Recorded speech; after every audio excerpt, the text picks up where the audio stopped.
My toxic best friend convinced everyone I was threatening her life, so I blew up her lies and cut her out completely. A year later, she's back online, quietly trying to turn people against me again. Awif was my best friend for a month straight. She was loud, funny, and her mom was the best. Whenever I left school, Awif's mom would always wave at me while smiling. It was a really good feeling, because my parents were workaholics who were basically absent in my life. So even though Awif was known for not being able to hold down a friend for longer than a month, I loved her. All our clothes were free reign for each other, and all her enemies were mine too. So that's how I met the most deranged girl I'd ever encountered called Mia. Awif didn't give me much detail, just told me Mia was a beach. So that was enough for me. Soon we were making fake accounts on Instagram and messaging asking to be her friend. At first it was really funny. She had no idea it was me, and she was even FaceTiming Awif about how weird Holly, the fake account, was. It wasn't long before Mia figured it out and blocked us both. Lol. So 2 weeks later, I found out why I was Awif's only friend. We were on a school trip when she spread rumors about me for literally no reason. She said I had tried to kiss every boy in the class, but they had all rejected me. I should have seen it coming, but 14-year-old me was so naive. So instead of getting revenge, I got depressed. That whole summer was the worst period of my life. I could barely get out of bed in the morning, and my only joy was found in making those mood boards on Tumblr. During that time is when I somehow started talking to Mia. We had just one thing in common. We both hated Awif. We'd literally text almost every day just to talk shit about her, and it was invigorating every single time. So after 2 years of constant gossiping, I finally took the train to see her. The first thing I noticed was that she looked nothing like her Instagram. Not even trying to be mean, I genuinely didn't know it was her when she opened the door, but I looked past it because I knew what it felt like to be insecure as heck. Mia was the one who got me into cigarettes,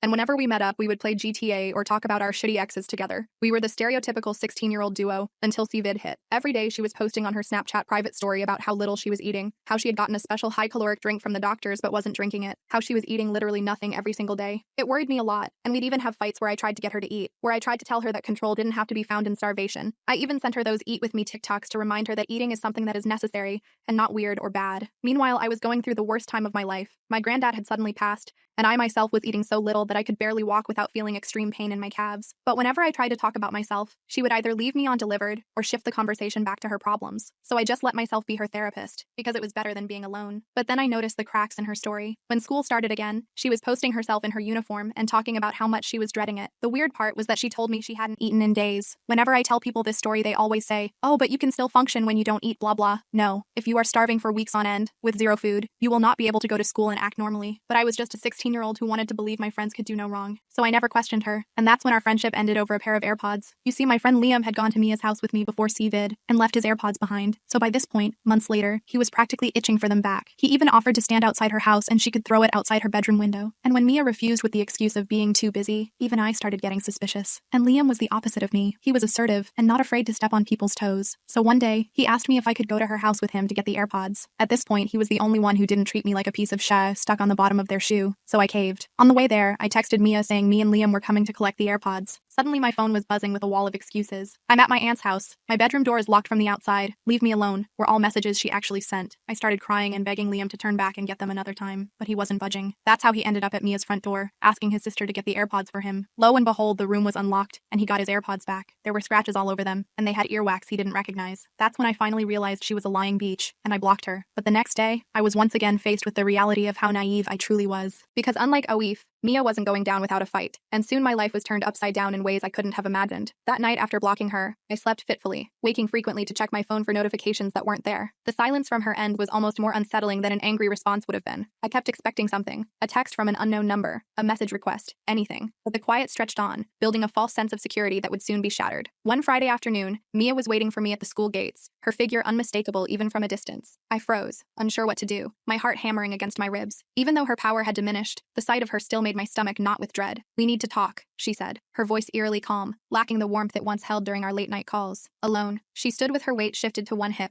arms crossed over her chest, the afternoon sun casting harsh shadows across her face. She wore the same black hoodie I'd seen in countless selfies, but in person it looked worn and faded, the fabric pilling at the elbows. Students streamed past us, some slowing to watch the confrontation unfold, their curious glances adding to my discomfort as I stood rooted to the spot, backpack hanging heavily from one shoulder. I glanced around for Liam, scanning the crowd of departing students, but he was nowhere to be seen. "I don't think that's a good idea," I replied, trying to keep my voice steady despite the tremor I felt in my hands. She stepped closer, the scent of her familiar vanilla perfume making me dizzy with unwanted nostalgia. "I just want to apologize for everything." Her eyes looked sincere, but I'd seen this act before, the same look she'd given me when explaining why she she couldn't return Liam's AirPods. The space between us seemed charged with tension, the few feet separating us feeling both too close and impossibly vast. Behind her, I could see other students watching, some pretending not to while others openly stared, the drama unfolding like a scene from a movie they couldn't look away from. A cool breeze rustled the leaves of the oak tree near the gate, the ordinary sound somehow heightening the surreal quality of the moment. "You can apologize right here," I replied, keeping my distance, suddenly aware of how many people were watching our exchange. Her face hardened, the mask slipping for just a second to reveal the cold calculation beneath. "Fine, have it your way." She turned and walked away, but not before adding, "Tell your parents I said hi." The threat was subtle but clear, sending ice through my veins. The implication hung in the air long after she disappeared from view, her words echoing in my mind as I stood frozen in place. The school grounds gradually emptied around me, the excited chatter of students heading home fading until I was left alone with the distant sound of traffic and my own racing thoughts. The metal gate felt cool against my palm as I finally forced myself to move, legs unsteady as I began the walk home. I hurried home, anxiety building with each step, my mind racing through all the possible ways she could make good on her implied threat. When I arrived, my mom was on the phone, her expression darkening as she listened to whoever was on the other end, her free hand clutching the counter so tightly her knuckles were white. "Yes, I understand. We'll look into it immediately," she said before hanging up, a rare appearance in the middle of her workday. The kitchen smelled of coffee and disuse, the countertops spotless from lack of cooking rather than regular cleaning. My mother's business suit looked out of place in our kitchen, her professional demeanor at odds with the family photos magneted to the refrigerator, snapshots of happier times that felt increasingly distant. The afternoon light streamed through the windows, illuminating dust particles floating in the air between us, the silence heavy with unspoken tension. "Who was that?" I asked, already dreading the answer, my backpack slipping from my shoulder to the floor. "Mia's mother." My mom's voice was tight, strained in a way I rarely heard. "She says you've been sending threatening messages to Mia from a burner account." "What? That's ridiculous." I pulled out my phone, hands shaking. "I haven't contacted her at all. I blocked her yesterday." The accusation hit me like a physical blow, knocking the air from my lungs. My phone felt slippery in my sweaty palms as I frantically scrolled through my message history,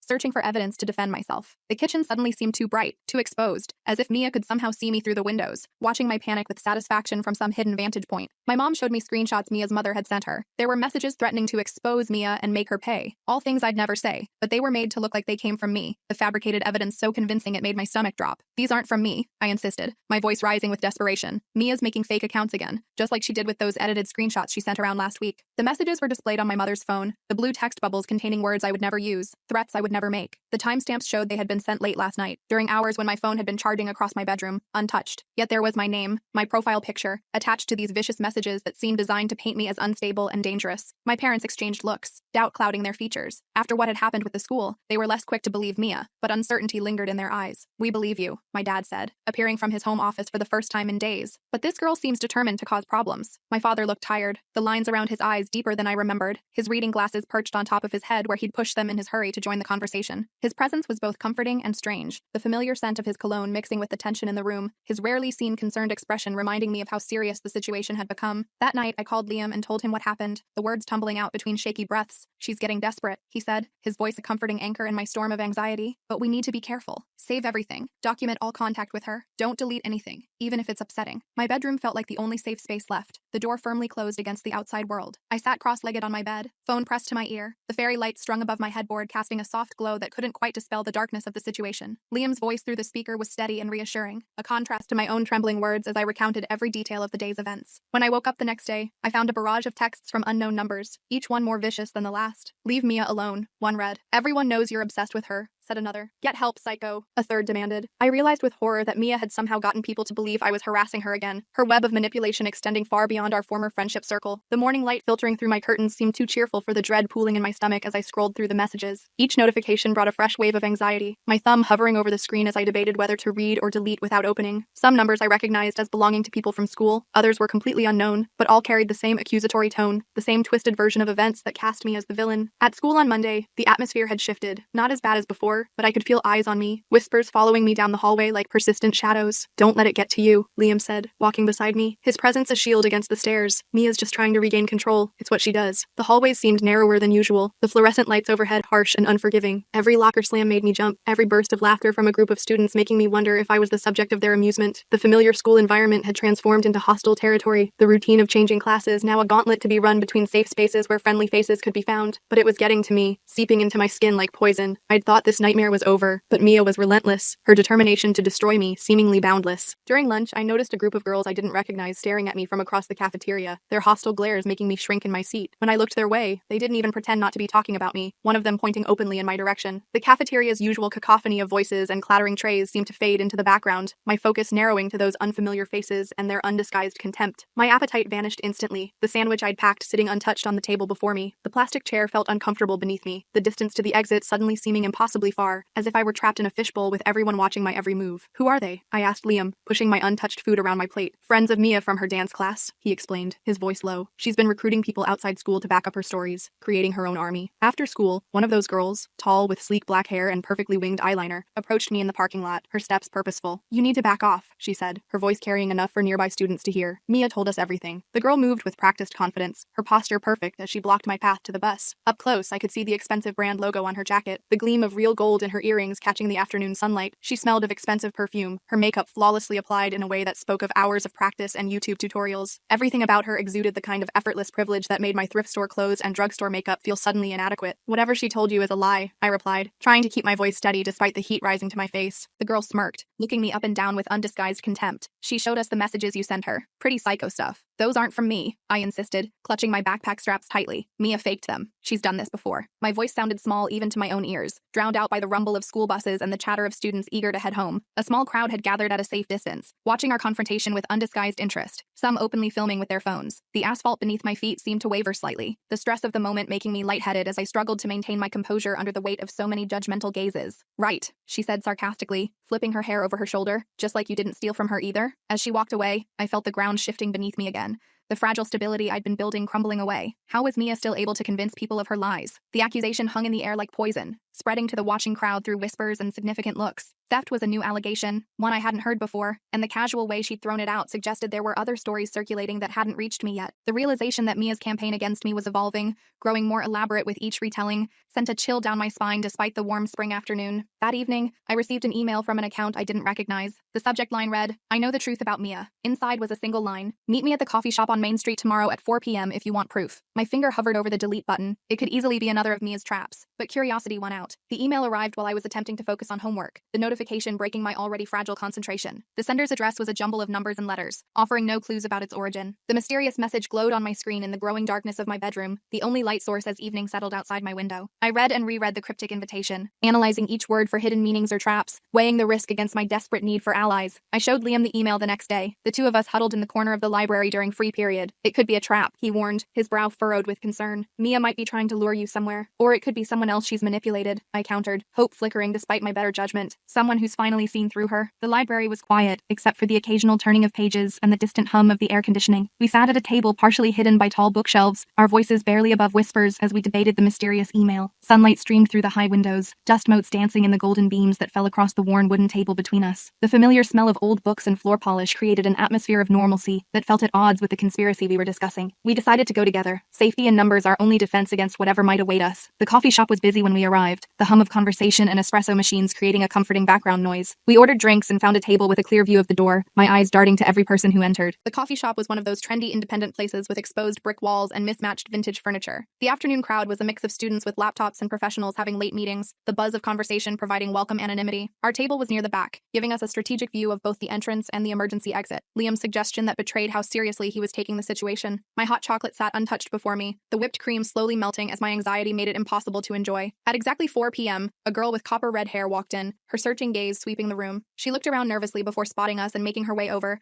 clutching her bag tightly against her side. "Are you the one who emailed me?" I asked as she sat down, the chair scraping against the floor. She nodded, tucking a strand of hair behind her ear. "My name's Elena. I was Mia's best friend last year." Elena was thin and pale, with freckles scattered across her nose and cheeks like constellations. She wore an oversized sweater despite the warm weather, her frame seeming to disappear within its folds. Her movements were cautious, almost furtive, her eyes constantly darting to the door as if expecting someone to burst in at any moment. When she spoke, her voice was soft but steady, carrying the weight of someone who had rehearsed what they needed to say many times. My eyes widened, recognition dawning. She never mentioned you. I'm not surprised, Elena said with a bitter smile that didn't reach her eyes. She likes to erase people who know too much about her. Elena told us how Mia had done the same thing to her, accused her of stealing, turned friends against her, even contacted her parents with fake evidence. But Elena had been smarter than me. She'd started documenting things early, saving screenshots of original messages before Mia could alter them, recording phone calls when Mia's behavior became erratic. As Elena spoke, her initial nervousness gave way to a quiet determination, her hands becoming more animated as she detailed the systematic way Mia had isolated and then attacked her. The coffee shop continued its normal bustle around us, the mundane backdrop of people enjoying their drinks and conversations creating a surreal contrast to the disturbing story unfolding at our table. Outside, the afternoon light began to fade, shadows lengthening across the floor as Elena continued her account, each revelation making my stomach twist with a mix of validation and dread. She didn't have video confessions or dramatic smoking GNs, but she had something almost as valuable, a pattern of behavior documented over months. Why are you showing us this now? Liam asked, his skepticism evident in his tone. Elena's eyes filled with tears, her fingers tracing the rim of her untouched coffee cup. Because I saw it happening to you, and I couldn't stay silent anymore. I was too scared before, but seeing her do it again. She pushed a USB drive across the table. Everything's on here. Use it however you need to. The small black drive sat between us like a lifeline, its plastic casing scratched from being carried in Elena's bag. The weight of what it contained, evidence of months of manipulation and lies, seemed disproportionate to its tiny size. Elena wiped at her eyes with the sleeve of her sweater, the gesture childlike and vulnerable, reminding me that despite the adult nature of what we were discussing, we were all still just teenagers trying to navigate a situation none of us should have had to face. As Elena left, I felt a mix of vindication and dread. We had more evidence now, but Mia's pattern was clear. She wouldn't stop until she'd completely ruined me, her obsession with control driving her to increasingly desperate measures. The next day, things escalated further. Someone had created a fake social media profile using my name and photos. The account was posting horrible things, raxed comments, bullying messages to other students, even inappropriate photos that had been clearly photoshopped with my face, the crude editing obvious to anyone looking closely but convincing enough at first glance. I discovered the fake account during first period when my phone kept buzzing with notifications from people I barely knew, asking why I was saying such terrible things online. The profile used my yearbook photo as its avatar, my full name prominently displayed, but the content was vile, hateful slurs and threatening messages that made my blood run cold. The photoshopped images were the worst part, my face crudely pasted onto revealing photos, the poor quality editing not immediately obvious to casual viewers scrolling quickly through their feeds. I was called to the principal's office,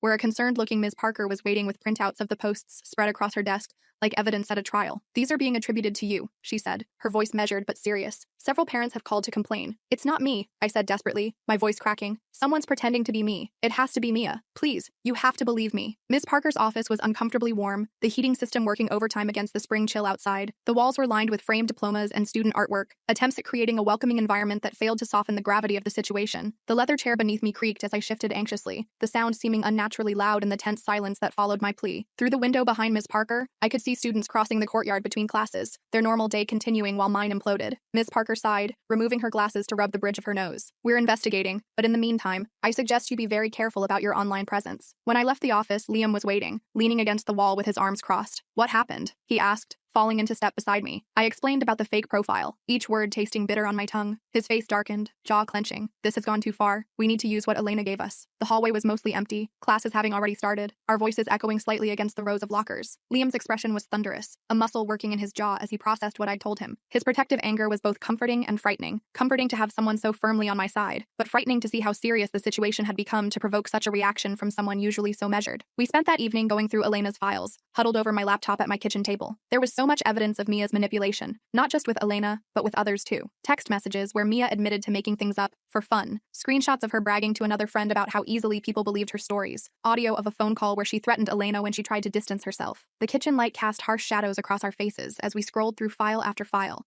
the evidence mounting with each new document we opened. Outside, darkness had fallen completely, the windows reflecting our hunched figures back at us like we were being watched. My parents moved quietly around us, bringing us snacks and drinks without interrupting, their concerned glances exchanged over our heads. The clock on the microwave blinked past midnight as we continued our investigation, the house settling into nighttime creaks and groans around us. Most revealing was a voice memo Elena had recorded during a conversation where Mia casually mentioned making up rumors about me, laughing about how gullible everyone was. We need to show this to everyone, I said, anger finally overtaking my fear. Liam nodded, his expression grim. But we have to be smart about it. If we just post it online, Mia will claim it's fake, and it'll become a he said she said situation. Mia's voice in the recording was chilling in its casualness, the way she discussed destroying someone's reputation with the same tone someone might use to discuss weekend plans. Hearing her laugh about the rumors she'd spread about me, rumors that had caused me weeks of misery, ignited something in me that burned away the last traces of fear. The kitchen suddenly felt too small to contain my anger, my hands clenching into fists as I fought the urge to slam them down on the table. We decided to approach Ms. Parker first thing the next morning, gathering the most compelling evidence onto a separate drive. She watched the files in silence, her expression growing increasingly troubled as the pattern of behavior became undeniable. "This is very serious," she said, closing her laptop with a decisive click. "Cyberbullying, defamation, harassment, these are potentially legal matters. I need to consult with the school board about next steps." Ms. Parker's office looked different in the morning light, less intimidating than it had the day before. She listened without interruption as we presented our evidence, her professional demeanor giving way to genuine concern as the extent of Mia's behavior became clear. The wall clock ticked loudly in the moments of silence between our explanations, marking the passing of time that suddenly seemed to be moving in our favor rather than against us. As we left her office, I felt a glimmer of hope breaking through the dark cloud that had been hanging over me. Maybe this nightmare would finally end, the truth cutting through Mia's web of lies. But Mia wasn't done yet. Somehow, she found out we'd gone to the principal, perhaps through one of her many informants scattered throughout the school. That afternoon, as I was walking to my last class, I felt someone grab my arm and pull me into an empty classroom, the door slamming shut behind us. The classroom was dark, the blinds drawn against the afternoon sun, creating an eerie half-light that made the familiar space seem alien and threatening. The desks cast long shadows across the floor, the whiteboard reflecting what little light filtered through the blinds. The sudden transition from the bright, busy hallway to this dim, silent room was disorienting, my eyes struggling to adjust as I tried to make sense of what was happening. It was Mia, her face contorted with rage, all pretense of the sweet, vulnerable girl she portrayed to others completely gone. "What did you show her?" she demanded, her fingers digging into my arm. I pulled away from her grip, finding strength I didn't know I had. "The truth. Recordings of you admitting you made everything up." Up close, Mia looked different than I remembered. Thinner, with dark circles under her eyes that her carefully applied makeup couldn't quite conceal. Her hair was pulled back in a tight ponytail that emphasized the sharpness of her features, the controlled image she presented to the world showing signs of strain around the edges. Her breathing was rapid, shallow, her composure cracking under the weight of her own lies. For a moment, real fear flashed across her face, her carefully constructed world threatening to collapse. Then she composed herself, the mask sliding back into place. "No one will believe it. I'll say it was a joke, that I was just playing along with what you wanted me to say. It won't work this time," I said, finding courage I didn't know I had. "There's too much evidence. Elena gave us everything." The mention of Elena's name hung in the air between us, its impact visible in the way Mia's eyes widened, her confident facade faltering for a crucial moment. The classroom felt charged with tension, the air thick with unspoken threats, and the weight of months of manipulation finally being exposed. Outside in the hallway, the final bell rang, the sound muffled through the closed door, but marking the beginning of the end of this confrontation. At the mention of Elena's name, Mia went pale, her confident facade cracking. "Elena contacted you? She showed us everything, Mia. It's over." Mia's expression changed, calculating even in her panic. "You think you've won? This isn't even close to over. By tomorrow, everyone in this school will think you're the biggest psycho they've ever met." She stormed out, leaving me shaking but somehow stronger than before. The door slammed behind her with enough force to rattle the windows, the sound echoing in the empty classroom. I stood alone in the semi-darkness, my heart racing but my mind surprisingly clear. The threat in Mia's words was unmistakable, but for the first time since this nightmare began, I didn't feel paralyzed by fear. Something had shifted inside me during our confrontation, a realization that Mia's power existed largely because I had allowed it to, my own fear feeding her confidence. I immediately texted Liam about the encounter, and he met me after class, his worried eyes scanning my face. "We need to be prepared for whatever she's planning," he said, walking me to my locker. "She's cornered now, which makes her dangerous." That night, I couldn't sleep, every creak in the house making me start. Every notification on my phone made me jump, my nerves frayed to breaking point. What was Mia planning? How much worse could this get? My bedroom, once a sanctuary, now felt exposed and vulnerable. I checked my window locks twice, pulled my curtains tight against the darkness outside, and still couldn't shake the feeling of being watched. My phone sat on my nightstand, screen down but impossible to ignore, each potential notification representing another attack in Mia's campaign against me. The digital clock on my dresser marked the passing hours as I tossed and turned, rehearsing responses to whatever new accusations might await me in the morning. I got my answer the next morning. When I arrived at school, there was a crowd gathered around my locker,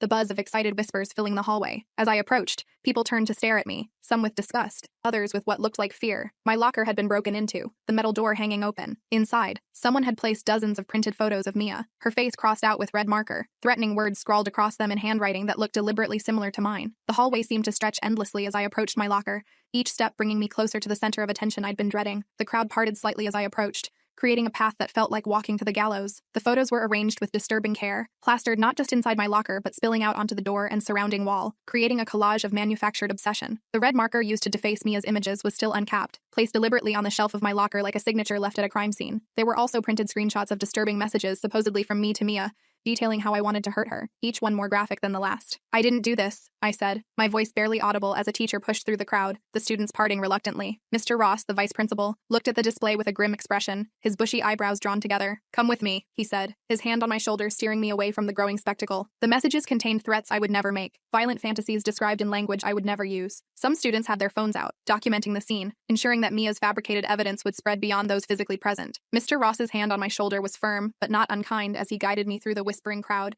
his imposing presence creating a buffer between me and the worst of the stares and comments. In his office, I tried to explain that Mia had staged the whole thing, but my words sounded hollow even to me. How could I prove I hadn't done this? The evidence was literally in my locker, planted there overnight by someone who clearly wanted to destroy me. We take threats of violence very seriously, Mr. Ross said, his voice grave. I'm going to have to call your parents and the police. Mr. Ross's office was smaller than Ms. Parker's, more utilitarian with filing cabinets instead of artwork, the space reflecting his no-nonsense approach. His desk was neat but crowded with paperwork. A family photo turned to face him rather than visitors. The gravity of his words, the police, made the room seem to shrink around me, the walls closing in as I struggled to find words that would convince him of my innocence. My world collapsed around me, the walls of the office seeming to close in. The police? This couldn't be happening. Just as Mr. Ross reached for his phone, there was a commotion outside, and Liam burst into the office, ignoring Mr. Ross's protests. You need to see this, he said, thrusting his phone forward. On it was footage from his friend Marcus in the AV club, not official security footage, which would have required formal requests, but a clip from Marcus's phone. Liam's entrance was like a gust of fresh air in the stifling atmosphere of the office, his determined expression a stark contrast to my own defeated one. His normally neat appearance was disheveled, as if he'd run across the school to reach us in time, his hair falling across his forehead,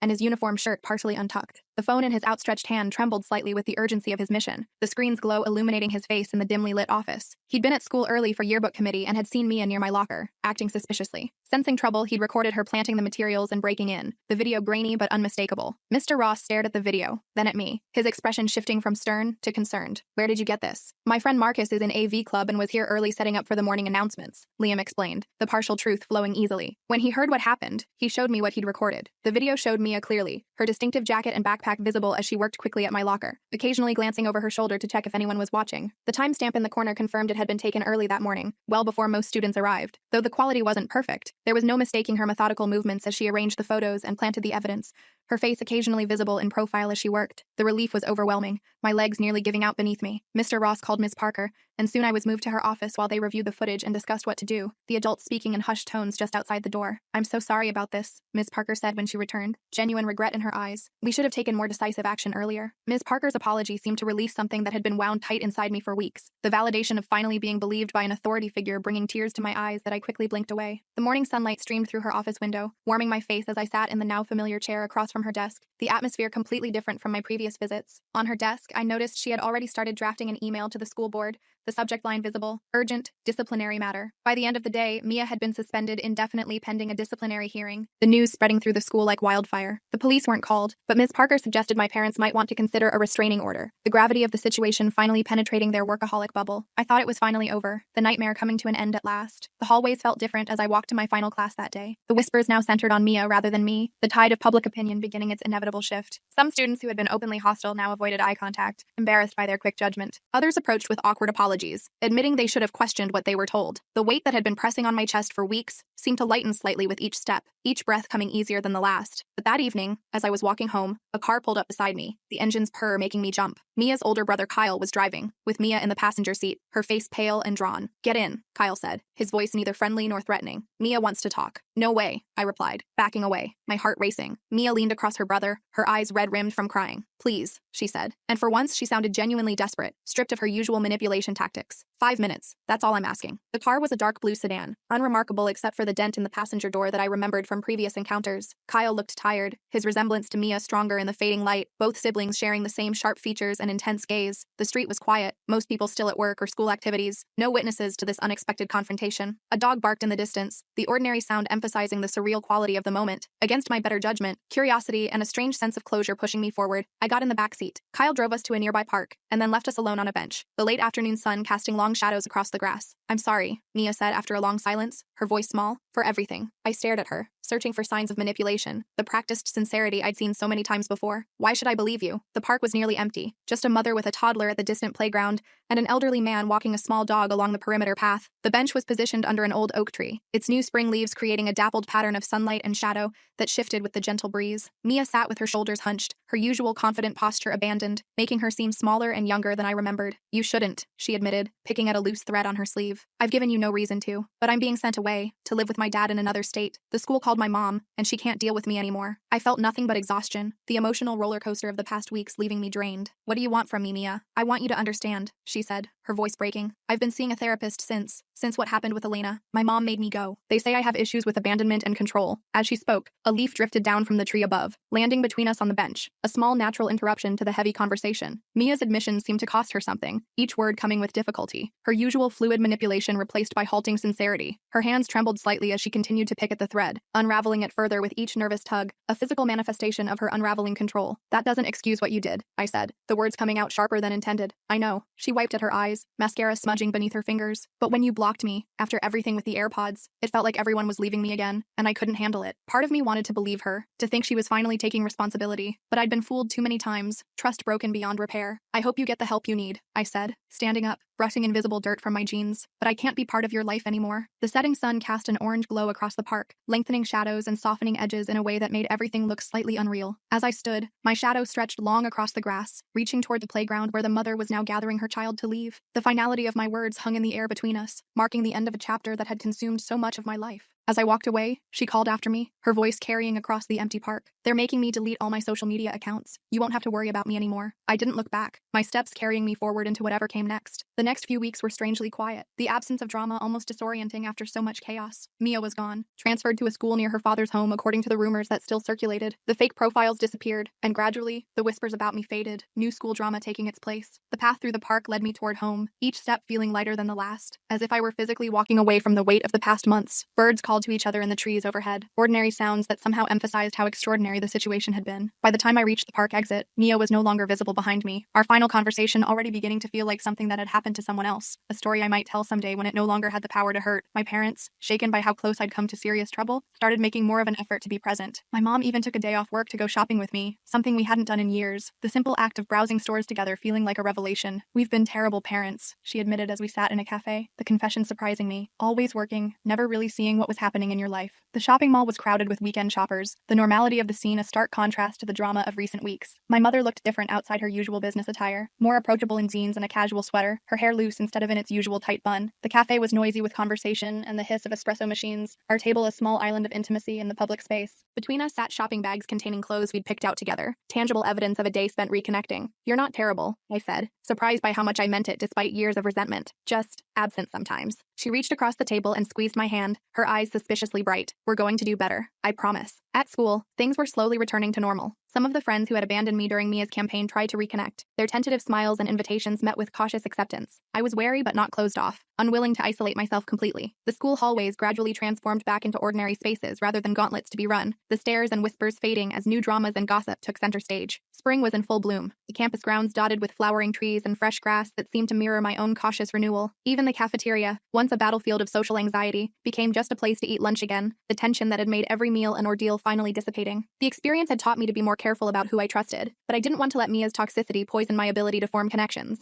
Liam and I grew closer through it all, our shared experience creating a bond that felt different from my previous friendships. He'd seen me at my lowest and stayed anyway, his steadfast support never wavering. One afternoon as we walked home from school, his hand brushed against mine, the contact sending electricity up my arm. When I didn't pull away, he tentatively laced his fingers through mine, our palms fitting together perfectly. The street was lined with cherry trees in full bloom, pale pink petals occasionally drifting down around us as we walked. The simple act of holding hands felt monumental after weeks of anxiety and fear, a small step toward normal teenage experiences that had seemed impossible during the height of Mia's campaign. The warmth of his palm against mine was grounding, a physical reminder that I wasn't alone, that someone had seen the worst and still chosen to stay. Is this okay? He asked, his voice uncertain for the first time since I'd known him. I nodded, feeling a flutter in my chest that had nothing to do with anxiety for once, a warmth spreading through me that felt like healing. We were just turning onto my street when my phone buzzed with a notification, a new follow request on Instagram from an account I didn't recognize. The profile picture was blurry, but something about it seemed familiar, a chill running down my spine despite the warm day. The notification interrupted the perfect moment, reality intruding on what had felt like a scene from someone else's life. Someone normal, someone without a history of being targeted and manipulated. The screen of my phone glowed brightly in the afternoon sunlight, the anonymous profile icon staring up at me like an unwelcome reminder that the past wasn't as far behind me as I'd hoped. Do you think? I started, showing Liam the screen, unable to finish the thought. It could be nothing, he said, his thumb hovering over the block button. But block it anyway. Better safe than sorry. I did, but the momentary peace I'd felt shattered. fragments of anxiety reassembling in my chest. Would I always be looking over my shoulder, wondering if Mia was finding new ways to reach me? The moment of connection with Liam remained, but now tinged with the shadow of what had happened, a reminder that healing wasn't linear. The street suddenly seemed less idyllic, the cherry blossoms less magical, as reality reasserted itself. Liam's hand remained in mine, a steady presence even as my thoughts scattered with renewed worry, his thumb tracing small circles on my palm, as if trying to physically anchor me to the present moment, rather than letting me drift back into fear. That night, I received an email from Elena, her name in my inbox sending my heart racing. "Thought you should know," she wrote. "Mia's been contacting people from her new location, telling them you made everything up. She's trying to rebuild her story from a distance." I forwarded the email to Liam, my hands shaking as I typed. When would this end? My bedroom felt suddenly less safe, the familiar space invaded by the knowledge that Mia was still actively working against me, even from miles away. The glow of my laptop screen illuminated my worried face as I read and reread Elena's warning, each word seeming to pulse with fresh threat. Outside my window, the neighborhood was quiet, houses dark except for the occasional lighted window, the ordinary scene at odds with the turmoil I felt inside. The next day, we decided to take all our evidence, including Elena's, to Mia's mother. It was a risk, but we hoped that seeing the full extent of her daughter's manipulation might convince her to get Mia the help she really needed. Mia's mother invited us in, looking tired and much older than I remembered, the stress of recent events etched into the lines around her eyes. We showed her everything, the messages, the recordings, the pattern of behavior documented over months. Mia's house looked different in daylight, smaller and more ordinary than it had seemed during my visits with Mia. The living room was neat, but showed signs of hasty packing, empty spaces on shelves where photos had been removed, a stack of flattened boxes leaning against one wall. Mia's mother served us tea in mismatched mugs, her hands slightly unsteady as she placed them on the coffee table between us. The evidence we presented seemed to physically weigh her down, her shoulders slumping further with each new revelation. "I knew she had problems," she said finally, her voice hollow as she stared at the evidence before her. "But I had no idea it went this far." She promised to share everything with Mia's therapist and her ex-husband, her shoulders slumping with the weight of it all. "She won't be coming back here," she assured us, "and I'll make sure she stays away from social media." As we left, I felt a weight lifting, the burden I'd been carrying finally shared. Maybe now it really was over, the chapter closing for good. The front door closed behind us with a soft click, the sound somehow final. The spring afternoon was bright and clear, the ordinary neighborhood scene, sprinklers watering lawns, a child riding a bicycle, a mail carrier making deliveries, creating a surreal contrast to the heavy conversation we'd just had. Liam and I walked in silence for several blocks, processing what had happened, the shared experience creating a bubble around us that separated us from the normal world continuing around us. The following week, I received a letter, an actual paper letter, from Mia, the handwritten address making my stomach clench. My first instinct was to throw it away unopened, but curiosity won out, my fingers carefully tearing the envelope. "I'm getting help," she'd written in her familiar looping handwriting. "Real help this time. I won't contact you again, but I wanted you to know that I understand what I did was wrong. I'm sorry." The letter was written on plain white paper, 3 short paragraphs that somehow seemed more genuine than any of our previous interactions. The handwriting was less perfect than I remembered, slightly shaky in places as if written during an emotional moment. There were no elaborate explanations or excuses, just a simple acknowledgement and apology. The envelope had a postmark from a town I didn't recognize, hundreds of miles away, the physical distance between us now matching the emotional one. I showed the letter to Liam during lunch, the cafeteria noise providing a buffer of normalcy. "Do you think she means it?" I asked, watching his eyes scan the brief message. He shrugged, folding the letter and handing it back. "Maybe. People can change, but it's not your responsibility to find out." He was right. Whatever journey Mia was on now, it wasn't part of my story anymore. I had my own healing to do, my own path to follow. The cafeteria buzzed with ordinary teenage drama, who was dating whom, upcoming tests, weekend plans, the normalcy of it all, a reminder that life continued beyond the intense bubble of my experience with Mia. Sunlight streamed through the high windows, creating bright patches on the linoleum floor that shifted as clouds passed overhead. At a nearby table, a group of freshmen laughed over something on someone's phone, the sound of uncomplicated joy both foreign and familiar. As spring turned to summer, life settled into a new normal. I started therapy myself, working through the anxiety and trust issues that my experiences with both Awaf and Mia had left me with, each session helping me understand my patterns a little better. My parents made good on their promise to be more present, even organizing a family vacation for the first time in years, the 3 of us reconnecting over board games and shared meals. The therapy office became a safe space, its calm blue walls and comfortable chairs providing a container for the difficult emotions I was working through. My therapist, Dr. Chen, had a way of asking questions that made me see situations from new angles, helping me recognize the strength I'd shown throughout the ordeal, rather than focusing only on the victimization. At home, dinner became a regular family event rather than a solitary affair, the kitchen filling with the smells of cooking and the sounds of conversation as we relearned how to be present with each other. And Liam. Liam became more than just my defender. Our first kiss happened on a rainy afternoon as we sheltered under a store awning, waiting for the downpour to pass. It was awkward and perfect, and nothing like I'd imagined my first real relationship would be. Our noses bumping before our lips finally met. "You know," he said one day as we sat on my porch, watching the sunset paint the sky in shades of pink and gold, "you never really needed me to protect you. You're stronger than you think." The kiss had been unexpected, a moment of normalcy amid the aftermath of chaos. Rain had pounded on the awning above us, creating a curtain of water that separated us from the rest of the world. Droplets clung to his eyelashes as he leaned in,